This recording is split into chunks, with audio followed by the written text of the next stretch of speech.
कीजिए। और यहाँ पर आप खास बात ये देखिएगा कि बिहार में जिस तरह से पैटर्न रहता है, बिहार पुलिस में भी पूछा जाता है हिंदी, बिहार एसएससी में भी मेंस में एक पेपर हिंदी का होता है, तो सेम वही पैटर्न यहाँ भी है। तो बिहार के प्रतियोगिता परीक्षा को अगर आप अच्छे तरीके से कंप्लीट कीजिएगा, उस सिलेबस के अकॉर्डिंग पढ़िएगा, तो इसमें भी आप सभी क्वेश्चन बना लीजिएगा। इसमें व्याकरण के साथ साथ हिंदी साहित्य से भी क्वेश्चन पूछा गया है। अब ये हिंदी साहित्य क्या है, कैसे क्या क्वेश्चन है, पूरा पेपर देखिए, फिर आपको सब कुछ अच्छे से समझ में आ जाएगा। तो यहाँ पर पूछा गया इस क्वेश्चन में बेमेल असंगत शब्द चिन्हित कीजिए, यानी 3 जो है इसमें से एक समान है, चौथा अलग है। तो ऑप्शन में देखिएगा शारीरिक है, आदि है, दैहिक है, मानसिक है। तो शारीरिक, दैहिक और मानसिक ये तीनों जो है दोस्तों शरीर से संबंधित है, शारीरिक रूप से यहाँ पर हो गया। लेकिन आप बी ऑप्शन में देखिएगा तो आदि, आदि का अर्थ यहाँ पर जो होता है कष्ट होता है, पीड़ा होता है। तो अगर आपको आदि का अर्थ पता रहता तो फिर आप इस क्वेश्चन को आसानी से बना लेते। तीनों यहाँ पर एक समान है और आदि का जो अर्थ होता है पीड़ा होता है, कष्ट होता है, तो ये अलग हो गया। अगला क्वेश्चन में यहाँ पर है मस्तक, शीर्ष, सिर और शीर्ष। एग्जाम में भी इसी तरह का पूछा जाएगा, 20 बार जो एग्जाम होगा। तो अब यहाँ पर ऑप्शन देखिएगा तो ऑप्शन में आपको बड़ा मुश्किल में हो जाएगा कि इसमें से कौन सा अलग होगा। देखिएगा सभी लगता है कि सेम ही है। तो इसमें से दोस्तों जो है मस्तक यानी माथा हो गया, सिर और शीश, शीश का माथा को ही कहा जाता है, मुंडी को। ये तीनों जो है समानार्थी है, लेकिन शीर्ष जो होता है, शीर्ष कोई भी चीज का ऊपरी भाग को कहा जाता है, तो ये अलग हो गया। तो इसमें से सही आंसर जो हो जाएगा डी ऑप्शन शीर्ष हो जाएगा। बाकी सभी क्वेश्चन देखिए व्याकरण में कौन कौन से टॉपिक से पूछा जाता है, जिससे आप हिंदी में पूरा का पूरा स्कोर कर पाए, इन सभी चीजों के बारे में भी आपको बताने वाले हैं। और यहाँ पर अगला क्वेश्चन देखिएगा कठिनाई, जटिलता, खेद, समस्या। अब इसमें से कौन सा सही होगा आंसर, आप सभी कमेंट करके फटाफट बताइए 78 का क्या आंसर होगा। तो यहाँ पर देखिएगा कठिनाई, जटिलता, समस्या तीनों जो है समानार्थी शब्द है, यानी एक समान है। लेकिन खेद यहाँ पर अलग हो गया। खेद यानी दुख हो गया, दुख प्रकट करना। अगर कहीं कोई घटना होती है तो उस कंडीशन में कहती है कि हमें खेद है इस घटना को लेकर, या फिर किसी का अगर डेथ हो जाता है तो उस कंडीशन में कहते हैं कि यहाँ पर खेद है। तो दुख प्रकट करना ये सब चीज हो गया। अब यहाँ पर अगला देखिए निम्नलिखित शब्दों को उपयुक्त पर्यायवाची छांटिए। पर्यायवाची से भी अच्छा खासा क्वेश्चन पूछा जाता है। पर्यायवाची शब्द, विपरीतार्थक शब्द, शुद्ध, अशुद्ध। और अगर आप हल्के में हिंदी को लीजिएगा तो फिर आपका रिजल्ट नहीं हो पाएगा। हिंदी ऐसा सब्जेक्ट है, अगर आप अच्छे से तैयारी कीजिएगा इसमें पूरा का पूरा स्कोर कर सकते। भले एक दो गलत हो जाए अलग बात है, लेकिन आसानी से आप पूरा स्कोर कर सकते। बाकी देखिएगा जैसे इंग्लिश है, तो अगर आपकी इंग्लिश की बेहतर तैयारी नहीं है तो आपको हिंदी में ही सबसे अधिक समय देना है। तो यहाँ पर देखिएगा प्रश्न संख्या 79 से 81 तक के लिए निम्नलिखित शब्दों को उपयुक्त पर्यायवाची छांटिए। तो पर्यायवाची यहाँ से आपको छांटना है, तो स्वर्ग का कौन सा होगा। तो यहाँ पर सभी के बारे में आपको पता होना चाहिए। तो आपको यहाँ पर ब्रह्मांड, यमलोक, नरक के बारे में पता होगा कि ये तो नहीं होना चाहिए, तो इसका सही आंसर हो जाएगा धौ हो जाएगा। स्वर्ग का जो पर्यायवाची होता है दोस्तों जन्नत, देवलोक और धौ। तो धौ बहुत बार पूछा जाती है एग्जाम में। अगला यहाँ पर देखिएगा तो फिर से यहाँ पर गंगा से रिलेटेड पूछा गया है, तो भागीरथी का पूछा गया है। तो भागीरथी का जो पर्यायवाची शब्द होता है गंगा होता है, गंगा इसका सही आंसर हो जाएगा। सरिता यानी नदी को कहा जाता है, यमुना नदी का ही नाम है। अगला यहाँ पर देखिएगा रात्रि का पूछा गया है, तो रात्रि का भी कई बार पूछा जाता है एग्जाम में। तो यहाँ पर देखिएगा रात्रि का जो हो जाएगा, रात्रि का पर्यायवाची शब्द जो होता है निशा होता है, विवाह, वरी, विवाह, ये सब चीजें हो गया। और विवाह अगर आपसे पूछा जाता है सीधा सा, तो विवाह का अर्थ होता है रोशनी, प्रकाश, किरण, ये हो गया। लेकिन अगर इसमें वरी लग गया, विवाह वरी, तो ये हो जाता है रात्रि का पर्यायवाची। तो सही आंसर हो जाएगा विवाह वरी। अगला यहाँ पर है निम्नलिखित में से कौन सी भाषा संस्कृत भाषा का अपभ्रंश है। अब हिंदी साहित्य में इसी तरह का क्वेश्चन पूछा जाएगा। हिंदी साहित्य यानी कवि लेखक से संबंधित क्वेश्चन पूछा जाता है। अगला क्वेश्चन भी देखिएगा उसी से संबंधित है। तो यहाँ पर पूछा जा रहा है संस्कृत भाषा का अपभ्रंश है। तो अगर आप भाषा की दृष्टि से देखिएगा तो सबसे मूल रूप से जो है यहाँ पर संस्कृत से ही विकसित होकर के पाली भाषा बना है, पाली से प्राकृत, और इसके बाद अवहट और हिंदी, इस तरह से है। तो यहाँ पर पूछा गया है संस्कृत से अपभ्रंश भाषा कौन सा है, पाली हो जाएगा। पाली के बाद है प्राकृत, इस तरह से, और बाद में हिंदी का विकास हुआ है, तो पाली इसका सही आंसर हो जाएगा। ये सब चीज भी आप लोगों को हिंदी में अच्छे तरीके से कंप्लीट कराएंगे। और हिंदी की अगर आप बेहतर तैयारी करना चाहते हैं तो यूट्यूब से भी आप जुड़े रहिए। यूट्यूब पर भी आप लोगों को बहुत सारा हिंदी का इंपॉर्टेंट टॉपिक करवाएंगे और हिंदी साहित्य से भी क्वेश्चन पूछा जाएगा। अगर आप सिर्फ व्याकरण पढ़िएगा और सोचिएगा कि सभी क्वेश्चन बना लेंगे, तो यहाँ पर आप देख सकते हैं पिछले साल 2016 एग्जाम में किस तरह का क्वेश्चन पूछा गया है। इसके बाद यहाँ पर देखिएगा रामचरितमानस किस भाषा में लिखा गया है। तो आप सभी को पता होगा रामचरितमानस के बारे में, गोस्वामी तुलसीदास द्वारा रचित है और यहाँ पर पूछा गया किस भाषा में लिखा गया। तब देख सकते हैं भाषा का नाम पूछ दिया गया, तो अवधी भाषा में लिखा गया। साथ ही आपको रामायण के बारे में भी याद रखना है, रामायण महर्षि वाल्मीकि द्वारा रचित है और रामायण जो है संस्कृत भाषा में है। तो पहले का जो भाषा था संस्कृत, संस्कृत के बाद फिर पाली, प्राकृत, इस तरह से भाषा का विकास हुआ। अभी वर्तमान में आप देखिएगा हिंदी के रूप में आ गया है। तो यहाँ पर रामचरितमानस जो हो जाएगा अवधी भाषा में, रामायण है, रामायण महर्षि वाल्मीकि द्वारा रचित है और ये जो है संस्कृत में है। तो एग्जाम में रामायण के बारे में भी पूछ दिया जाता है। अगला यहाँ पर देखिएगा तो पूछा गया नीलगाय में कौन सा समास है। समास से 4 से 5 क्वेश्चन पूछा गया है।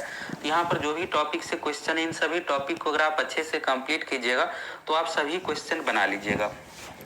तो आप इसका कमेंट करके बताइए 84 नंबर का सही आंसर क्या होगा।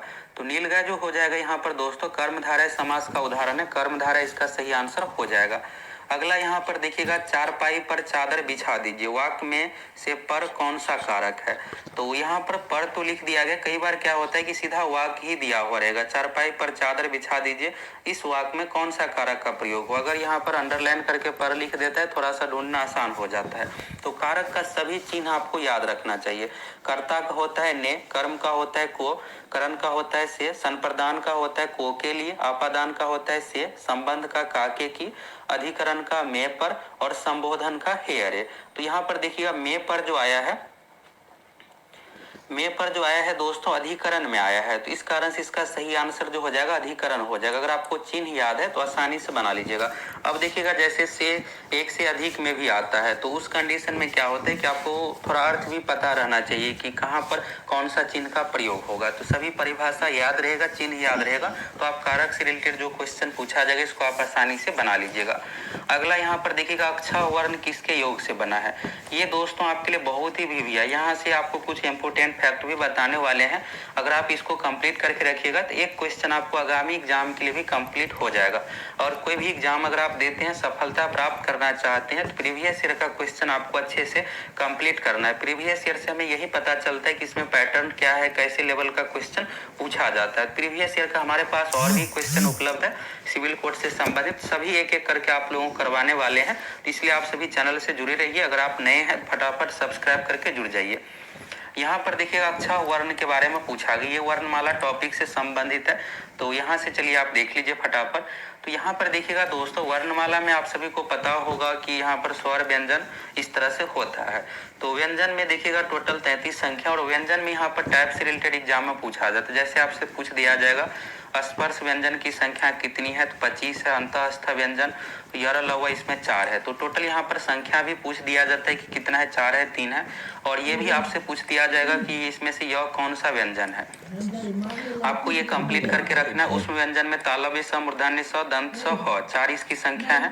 इसके बाद देखिएगा संयुक्त व्यंजन। तो संयुक्त व्यंजन दोस्तों बहुत भी है और आप लोगों को इसमें क्लास में करवाए भी हैं। तो यहाँ पर देखिएगा हाईलाइट इसलिए किया हुआ है, संयुक्त व्यंजन से क्वेश्चन एग्जाम में पूछा जाता है। और हम आप लोगों को यहाँ पर एग्जाम में जो भी यहाँ पर बिहार से रिलेटेड एग्जाम होता है तो अच्छे तरीके से उसका क्वेश्चन भी साथ में करवाते हैं। और बिहार में बिहार पुलिस दरोगा, बिहार एसएससी में जो भी टॉपिक से क्वेश्चन पूछा जाता है बिहार से रिलेटेड दूसरे एग्जाम में भी पूछा जाता है। तो संयुक्त व्यंजन में दोस्तों भर भर के क्वेश्चन पूछा जाता है, इसलिए ये हाईलाइट किया हुआ है कि आप अगर दूसरा नहीं याद रखते हैं तो कोई बात नहीं, लेकिन इसको आपको हर हाल में याद रखना है।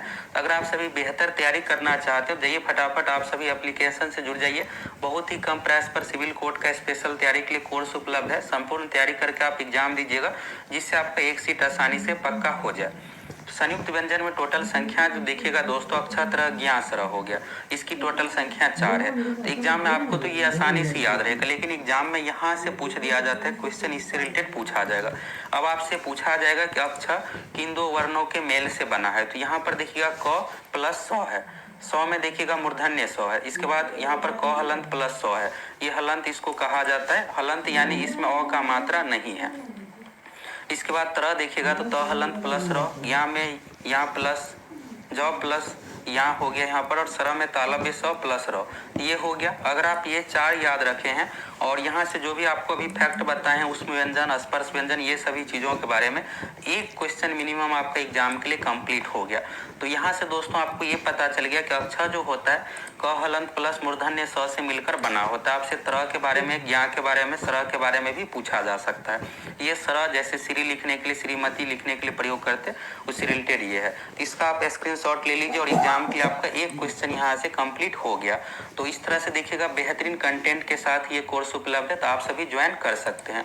तो अक्षय वर्ण किसके योग से बना है? क हलंत प्लस मूर्धन्य स होगा, ये हो जाएगा इसका सही आंसर। और ऑप्शन में तालव्य स भी दे दिया जाता है, इसलिए आपको ध्यान रखना है कि इसमें मूर्धन्य स होता है। तालव्य स, मूर्धन्य स और दंत स 3 प्रकार से होता है। तो इसका सही आंसर ये हो गया। तो आप सभी दोस्तों बेहतरीन तैयारी करना चाहते जाइए, फटाफट एप्लीकेशन से जुड़ जाइए। इस तरह का आपको कोर्स का बैनर दिखेगा। ये कोर्स जो है प्यून, पोस्ट और क्लर्क दोनों के लिए है, और इसमें आप लोगों को संपूर्ण विषय की संपूर्ण तैयारी करवाएंगे। साथ में 15 साल का प्रीवियस ईयर का क्वेश्चन भी मिल जाएगा। और ये डिपोजिशन राइटर, स्टेनोग्राफर के लिए भी उपयोगी है, यानी एग्जाम के व्यू से और बेहतरीन तैयारी करवाएंगे, जबरदस्त तैयारी कराएंगे, जिससे आपका आसानी से सिलेक्शन हो जाए। अगला यहाँ पर देखिएगा तो नीचे दिए गए शब्दों के सही संधि विच्छेद का विकल्प चुनिए। यानी आपको सही संधि विच्छेद बताना है। संधि विच्छेद से भी अच्छा खासा क्वेश्चन पूछा गया है। तो यहाँ पर जो हो जाएगा, उन्नति का संधि विच्छेद सबसे पहले आपको पता होना चाहिए। तो उत जोड़ नति होता है, और जहां भी दोस्तों हलंत आ गए यानी व्यंजन इस तरह से आ गया तो व्यंजन संधि का उदाहरण होता है। और स्वर संधि में यहाँ पर स्वर आना चाहिए, विसर्ग में विसर्ग उदाहरण इस तरह से विसर्ग चिन्ह आ जाता है। तो आसानी से विसर्ग को आप फाइंड कर लीजिएगा। तो अगर आप संधि विच्छेद को बनाना चाहते हैं तो इसके लिए आपको क्या करना है, 100-150 लगभग संधि विच्छेद याद करना पड़ेगा। याद रहेगा तो उससे रिलेटेड जो भी शब्द रहेगा आप आसानी से डिकोड कर लीजिएगा कि क्या इसका संधि विच्छेद होगा। नहीं तो इसका रूल भी होता है कि कैसे इसको विच्छेद किया जाता है, ये सब चीजें कैसे पहचाने, तो ये सभी चीजें आपको पता रहेगा तो आसानी से आप बना लीजिएगा। अगला यहाँ पर देखिएगा रेखा अंकित है, तो रेखा जो अंकित यहाँ पर हो जाएगा इसका संधि विच्छेद। और रेखा में देखिएगा तो यहाँ भी लास्ट में यहाँ पर आया हुआ है स्वर, और अंकित में भी इस तरह से आया हुआ है। तो इस तरह से ये जो है स्वर संधि का उदाहरण है। तो यहाँ पर स्वर संधि हो गया। और साथ में देखिएगा तो ये भेद से रिलेटेड पूछा गया है। तो स्वर संधि में भी दीर्घ संधि का ये उदाहरण है। बस यहाँ रुको भैया। दादा कितना हुआ? 79 हो गए। आगे बढ़ा, आगे आगे। इसलिए दीर्घ संधि इसका सही आंसर हो जाएगा। इसका संधि विच्छेद होता है रेखा जोड़ अंकित, और ये स्वर संधि का 5 भेद होता है। तो 5 भेद से रिलेटेड यहाँ पर पूछ दिया गया है।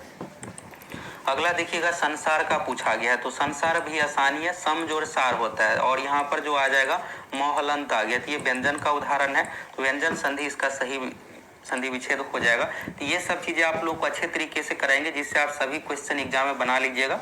अगला देखिएगा निम्नलिखित प्रत्येक शब्द के लिए उसके नीचे दिए गए विकल्पों में से उपयुक्त समास छांटिए। अब आपको समास छांटना है। तो दशानन देखिएगा, दशानन एक विशेष प्रकार का अर्थ दिखा रहा है रावण के लिए, ये बहुव्रीहि समास का उदाहरण है। अगला देखिएगा पीताम्बर है यहाँ पर, तो पीताम्बर में भी एक विशेष प्रकार का अर्थ आ रहा है, तो इसलिए ये भी सही आंसर हो जाएगा बहुव्रीहि समास का। अगला देखिएगा दोस्तों यथाशक्ति। तो यहाँ पर यथाशक्ति इस तरह का जो शब्द आएगा, यहाँ पर देखिएगा यथा शुरू में दिया हुआ है, तो ये एक अव्यय है और अव्ययी भाव समास का उदाहरण है। तो अव्ययी भाव इसका सही आंसर हो जाएगा। अब यहाँ पर मुहावरा लोकोक्तियों के बारे में है। तो आपको देखने के बाद लग रहा होगा कि चलिए इसमें से सभी क्वेश्चन बना लेंगे। तो चलिए ट्रैक कीजिए कितना आप सही बना पाते हैं। यहाँ पर देखिएगा 93 क्वेश्चन है, अंधे के हाथ बटेर लगना। तो इसका 93 नंबर का आंसर मुहावरा का क्या होगा, आप सभी कमेंट करके बताइए। आपको लग रहा होगा कि ये क्वेश्चन बहुत आसान है, मुहावरा में क्या है, पढ़ेंगे बना लेंगे, लेकिन ऐसा होता नहीं है। एग्जाम में क्या किया जाता है कि 4 ऑप्शन ही ऐसे सेट करके दिया जाता है कि अब आप बहुत कंफ्यूज हो जाइएगा। खास करके 2 ऑप्शन तो आपको बिल्कुल लगेगा कि ये ना ये आंसर होना चाहिए। तो इसलिए दोस्तों इसका आपको अच्छे खासा प्रैक्टिस होना चाहिए और सभी का अच्छा अर्थ अच्छे तरीके से पता होना चाहिए। अगर आपको अर्थ नहीं पता और अनुमानित रूप से बनाइएगा तो होगा क्या कि गलत हो जाएगा। और हिंदी में 2-3-4 क्वेश्चन गलत कर लीजिएगा, फिर 1-2 मार्क्स से ही रिजल्ट नहीं हो पाता है, फिर रिजल्ट नहीं हो पाएगा। तो यहाँ पर अंधे के हाथ बटेर लगना, मुहावरा और लोकोक्ति में दोस्तों हमेशा आप ये याद रखिएगा, जैसे यहाँ पर अंधा शब्द का प्रयोग हुआ है तो जहां भी ऑप्शन में अंधा रहे ये बिल्कुल भी आंसर नहीं होगा, उससे हटकर ही दूसरा आंसर होगा। ये चीज आप हमेशा याद रखिएगा। तो यहाँ पर अंधा भी लक्ष्य प्राप्त कर सकती है, बिल्कुल भी नहीं होगा। तो अंधे के हाथ बटेर लगना का जो सही अर्थ हो जाएगा यहाँ पर यहाँ पर देखिएगा अचानक कोई लाभ होना, तो ये भी नहीं है। इसके बाद है बिना परिश्रम के सफलता मिल जाना, तो ये भी लग रहा होगा आपको आंसर होना चाहिए। और भाग से कोई वस्तु मिल जाना, तो इसका सही आंसर जो हो जाएगा सी ऑप्शन, भाग से कोई वस्तु मिल जाना। अंधे के हाथ बटेर लगना का ऑप्शन के अकॉर्डिंग सबसे सही यही आंसर है। अगला देखिएगा हथेली पर सरसों नहीं जमती। यहाँ पर देखिएगा हथेली शब्द का प्रयोग हुआ है, तो जहां भी आपको हथेली देखे इसको बिल्कुल आप काट दीजिए, ये बिल्कुल भी आंसर नहीं होता है। तो यहाँ पर सरसों के लिए जमीन चाहिए, हथेली, ये बिल्कुल भी आंसर नहीं होगा। अब 3 ऑप्शन बचा है, तो यहाँ पर तीनों के बारे में देखिए कौन सा जो सही लग रहा है आंसर होगा। आपको जल्दबाजी में मुहावरा लोकोक्ति बिल्कुल भी नहीं बनाना है। अब कंपेरेटिव एग्जाम में हिंदी में आसानी वाला मुहावरा नहीं पूछा जाता, ऑप्शन इस तरह से सेट करके दिया जाता है कि आपको लगेगा ये आंसर होगा, लेकिन ऐसा बिल्कुल भी नहीं होता है। तो सभी ऑप्शन को देखते हुए सोच समझ करके आपको आंसर देना है। इसका आंसर क्या होगा आप कमेंट करके बताइए। तो यहाँ पर दोस्तों हथेली पर सरसों नहीं जमती, इसका अर्थ ये हो रहा है कि काम के लिए समय चाहिए, जब चाहो तब काम नहीं हो सकता। तो ये सबसे सही ऑप्शन है, यही इसका आंसर होगा। अगला देखिएगा 99 के फेर में पढ़ना है। तो आप देख सकते हैं किस तरह का मुहावरा भी पूछा गया, मुहावरा भी पूछा गया है, आसान नहीं पूछा गया है। ये 2016 का पेपर और 2022 में आप देख सकते हैं कितना टफ पूछा जाएगा। इसलिए दोस्तों आप लोगों को बहुत बेहतरीन तैयारी करना, और ये नहीं है कि बहुत टफ पूछा जाएगा तो आप बना नहीं पाइएगा, बस आपको तैयारी करना है, तैयारी करके दीजिएगा, पूरा का पूरा क्वेश्चन बना के आइएगा। तो 99 के फेर में पढ़ना, इसका सही आंसर जो हो जाएगा धन कमाने में लगा रहना, फर्स्ट ऑप्शन इसका सही हो जाएगा, बाकी ये सब नहीं है सही। अगला यहाँ पर हिंदी साहित्य से रिलेटेड फिर से क्वेश्चन है। तो हिंदी का प्रथम महाकाव्य कौन सा है? तो हिंदी साहित्य से दोस्तों आपको ये नहीं कि बहुत ज्यादा पढ़ना पड़ेगा, इसमें बस आपको 20-30 बुक का नाम आपको याद रखना है, कुछ कवि लेखक से रिलेटेड चीजें याद रखना है। लगभग आप 100-150 पॉइंट याद कर लीजिएगा, उसी से 6-7 क्वेश्चन रहेगा, आप आसानी से बना लीजिएगा। तो हिंदी साहित्य का भी आप लोगों को बहुत ही बेहतरीन कंटेंट प्रोवाइड करवाएंगे, वीडियो प्रोवाइड करवाएंगे, 1 से 2 वीडियो में ही कंप्लीट हो जाएगा, और उसी से ही आप लोगों को क्वेश्चन देखने को मिलेगा।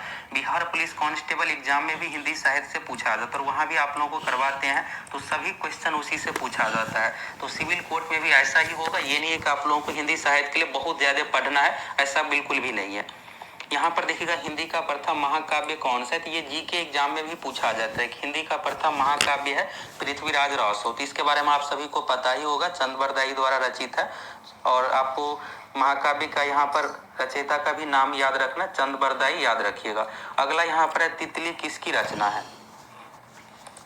तो तितली जो है दोस्तों जयशंकर प्रसाद द्वारा रचित है, फर्स्ट ऑप्शन इसका सही हो जाएगा, जयशंकर प्रसाद। अगला यहाँ पर देखिएगा निम्नलिखित में से सबसे पहले अपनी आत्मकथा हिंदी में किसने लिखी? इसका जो सही आंसर हो जाएगा दोस्तों डॉक्टर राजेंद्र प्रसाद, और भारत के प्रथम राष्ट्रपति थे, आप सभी को पता ही होगा, राजेंद्र प्रसाद इसका सही आंसर हो जाएगा। अगला यहाँ पर देखिएगा कविता से रिलेटेड पूछा गया, तो ऐसे दोस्तों एक क्वेश्चन पूछा जाएगा तो इसको आपको इग्नोर ही करके चलना है, और अगर आसान पूछा जाएगा 9वीं 10वीं से तो बना लीजिएगा, अगर आप पढ़े रहिएगा, हाल फिलहाल में 10वीं पास है, 12वीं पास है तो, नहीं तो ऐसे क्वेश्चन को आप छोड़ के ही चलिए, इसके लिए आपको कुछ खास पढ़ने की जरूरत नहीं है, और जरूरी नहीं है कि पूछा ही जाएगा। यहाँ पर अबला जीवन है तुम्हारी यही कहानी, आंचल में है दूध और आंखों में पानी, उपरयुक्त पंक्तियों किस काव्य की रचना यानी किस कविता की यहाँ पर है? तो इसका जो सही आंसर हो जाएगा यशोधरा, यशोधरा। और यहाँ पर साथ में आपको ये भी याद रखना, यशोधरा पूछ दिया जाएगा किसके द्वारा लिखित है, तो मैथिली शरण गुप्त द्वारा लिखित है, ये भी आपको याद रखना है। अगला यहाँ पर दोस्तों ये बहुत ही इंपॉर्टेंट क्वेश्चन है, ये अभी भी पूछा जा सकता है एग्जाम में, कबीरदास की भाषा थी, बिहार पुलिस में कई बार पूछा गया है, बिहार के अन्य एग्जाम में ये क्वेश्चन कई बार पूछा गया है। कबीरदास की जो भाषा है इस